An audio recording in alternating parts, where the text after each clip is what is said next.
সবাইকে নমস্কার জানিয়ে বলছি, প্লিজ দয়া করে কেউ কাউন্টিং এজেন্টরা এবং প্রার্থী ক্যান্ডিডেটরা তারা ভোটিং এলাকা ছেড়ে আসবেন না। স্ট্রং রুমে যেখানে কাউন্টিং হচ্ছে, মানে সেন্টারে, সেখান ছেড়ে কেউ আসবেন না। এটা বিজেপির প্ল্যান। প্রথম 2-3 রাউন্ডে আমি কালকে থেকেই বলছি যে ওদেরগুলো আগে দেখাবে, আমাদেরগুলো পরে দেখাবে। এবং অনেক জায়গায় 2-3 রাউন্ড কাউন্টিং করার পরে প্রায় 100টা জায়গায় কাউন্টিং বন্ধ করে রেখে দিয়েছে।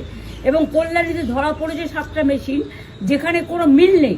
এটা টোটাল ফোর্সফুলি সেন্ট্রাল ফোর্সকে দিয়ে চারিদিকে তৃণমূল কংগ্রেসের উপর অত্যাচার করছে, অফিস ভাঙছে, জোর করে দখল করছে। এসআইআর নামে আপনারা দেখেছেন ভোট লুট করেছে যাতে যে সিটগুলো জিততে পারে। কিন্তু এখনও এমন 70টা সিট আছে, 100টা সিট আছে যেগুলো আমরা এগিয়ে আছি, সেগুলো বলছে না। টোটালটাই মিথ্যে নিউজ খাওয়াচ্ছে। আগে ডিআইসিও এই খবরগুলো দিত, কিন্তু তাকে কালকে চেঞ্জ করে দেওয়া হয়েছে। টোটালটাই ইলেকশন কমিশন নিজের ইচ্ছে মতো খেলছে, এবং সাথে কেন্দ্রীয় বাহিনীকে নিয়ে।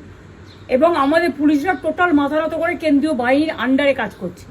সুতরাং আমি আমাদের কাউন্টিং এজেন্টদের, আমাদের সমস্ত পার্টির কর্মীদের বলবো, অত মন খারাপ করার কারণ নেই। আমি বলেছিলাম সূর্যাস্তের পরে আপনারা জিতবেন।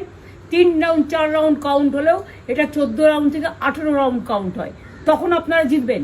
Wait and see, watch.